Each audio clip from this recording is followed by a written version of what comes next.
You're watching Taking Stock on ENCA. I'm Bruce Whitfield. Today, we're at African Bank. Now, African Bank started about 20-something years ago as a pure microlender. It raised money in capital markets at a low rate and lent it out at a high rate to customers. It didn't take deposits. It didn't operate like a normal bank, despite the name. And then about 4 years ago, the wheels came off spectacularly. The cost of borrowing was rising, customers were defaulting, and the whole thing went out of kilter. The bank went into curatorship and then was split into two different parts. African Bank traded through that curatorship and has emerged on the other side. But in an increasingly competitive banking landscape, what is the future for African Bank? The chief executive is Basani Maluleke, who has been in charge at African Bank now for 18 months, 2 years? 18 months. 18 months. Are you in control? Have you got your feet ever firmly in control? I definitely do feel a lot more like I am in control. I think the first few months are always a bit like, what's happening? But it's been an amazing ride. I have an incredible team for which I'm very, very grateful. And I think the board has also been very, very supportive. The last time I came here was 4 years ago, just before the curatorship. Went into the call centre. It felt a little bit like a funeral parlour. It didn't feel as if this place had a future at all. And there was a very real risk that it could all end in tears. Very few banks make it through a curatorship process and emerge on the other side. Most recently, of course, VBS is a great example. That was a massive fraud.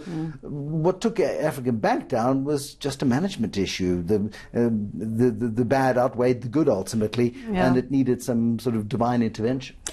I like that. I think it definitely needed a dose of divine intervention, which I think was provided by the banks and the SARB getting together and putting together a funding package for us. But I think in addition to that, what also played a very big role in the bank's failure in the beginning, or in the curatorship, was the fact that the lending was extremely aggressive. I think the idea that they were marketing very aggressively and lending into a market that was very high risk. As a result, a lot of the work that had to happen in the beginning was around how do we redefine the risk appetite? How do we make sure that we cut out lending to people who clearly will not be able to pay us back? How do we cut out loan products, for example, very, very short-term products, payday loans or 30-day loans, to make sure that we don't put customers into a bit of a debt spiral? And then secondly, having fixed the risk appetite issues and provisions issues and all the accounting issues was about how do you make sure you've got the right governance and structures in place. So you may recall that, in the report that was written about African Bank, that after the commission had been run, one of the key findings was that you had a board that was not independent, that was not capacitated to hold management to account. And a lot of work has been done to ensure that we've got the governance structures in place. One of the things that we're very, very excited about is the fact that we now have a model risk committee that ensures that all the models that are used in the bank run through an appropriate governance process. And this gives the board a lot of comfort, right? That, as we start to use a lot more machine learning and as we start to get smarter with our modeling, that you have people with the right expertise who are able to give the board comfort that the bank really is doing the right things around, evaluating credit and getting the right customers on the book. And sometimes, Leon Kokinus, who was a legend in the world of microlending, he didn't invent it, but certainly he was there at the very start of the microlending revolution in South Africa. I came up to see him 4 years ago on the executive floor where you still sit. You still have this weird open plan office environment with 6 or 7 desks and half a rugby field of space. And that's not a typical sort of CEO structure. Investec Stephen Kosef always used to have a desk in the middle of the office so he could keep an eye on everybody. What is the purpose of that cultural element to African Bank, which you've carried over from the old days to now? I often credit Leon with the culture of African Bank. I think I joined the bank because of the culture of this place. Just walking in here, you can feel the energy. And I think people have a really deep sense of empathy and kindness to them. I love this place. I really think it has an amazing culture. And this is also borne out in the numbers, just to be clear. So our employee engagement scores, which measures to the extent to which your employees are engaged and will go over and beyond their call of duty to execute on your strategy or to get things right, our score sits at about 60%. The average score in South Africa is 38. What was the score when you took over? Because my sense the last time I was here, and that was just before the implosion, was people were pushing hard to make targets. It was very target-driven. It was very a hard environment. It was a tough environment. The sense of desperation was very palpable. It was definitely lower than 40. I think it may have been at 38 or 36.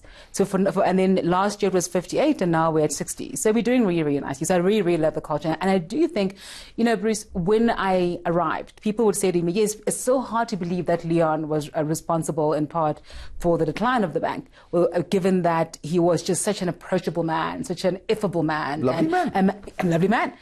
Who drove such an incredible culture. And I think the key has been to say, what were the really great things about the bank? Let's make sure we keep those things and then build on those to make the bank better. The Reserve Bank stepped in and funded half of the 10 billion rand of capital injection that was required. The commercial banks stepped in as well, and I think they each put in R1 billion or thereabouts. Sure. Are they the shareholders? Is Yes. that who are your shareholders to this day? That structure hasn't changed. Government has got a big stake and commercial banks have got a big stake. So the government is still sitting at 50%. The banks, so it's the four large banks, and then it's Investec and Capitec are sitting at 25%, and then with the PIC at 25%. So that hasn't changed. And how does that work in the world of competition law and conflicts of interest? Because your biggest competitors own a bit of you. So all of us are very cognizant of the fact that we can't contravene competition laws. So we are very, very strict about what information we share, what meetings we can have, and so on. And as a result, we have a very arm's length relationship with our shareholders, which is unusual, given that you would want your shareholders to play a much more active role in guiding strategy and in making a contribution to the organization. But having said that, I still think that the support that we have gotten from our shareholders since coming out of curatorship has really been good, and I've really been happy with that. Now, when you look at the way in which you earn your money nowadays, it was primarily a microlender, lending hard and fast at massive interest rates. Microlending is still obviously a core of the business, but over the last 4 years, you've started doing transactional accounts, dare I say, a bit more like Capitec, which has had the model from the start of being a deposit-taking lender, which is a bank. You've also in there got insurance, you've got investments, and you've got the microlending part in addition to the transactions. What's the split in terms of where you make your money? So we definitely still make the majority of our money from our lending. So lending still remains a critical part of our organization. And the reason for that is predominantly because our deposit franchise is still reasonably small as a percentage of our overall funding. So it currently constitutes about, I think we've reported it being at about 8% of our total funding. So it's still very, very small as a franchise for us.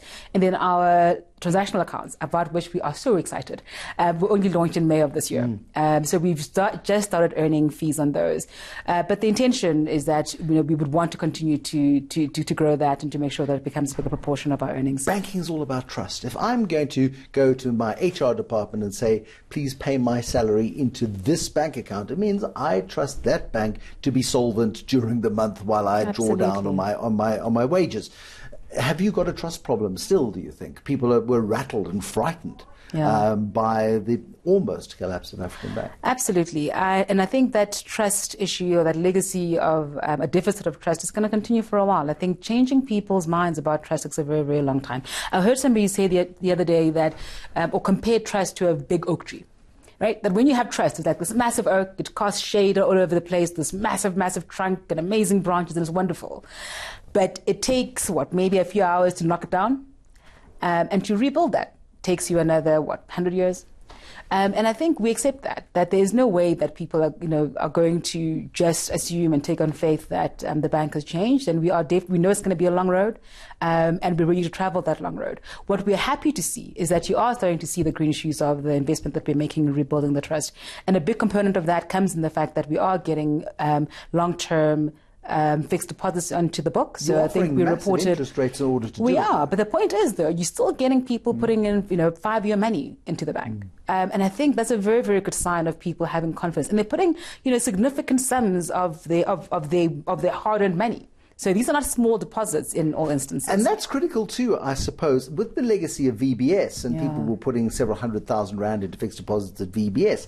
And that money got stolen by crooks, by thieves, by scoundrels. Right. And people have got that's very recent memory. It's a very recent memory. So, I mean, that does give an indication of faith in the future of African Bank. African Bank, like all other banks at the moment, are spending an awful lot of money on data, on data collection, on data analysis, the digital banking revolution that is happening. It's also becoming an increasingly competitive landscape, as we've spoken about many times on this show. How does African Bank shape up when it comes to the digital revolution? In a moment.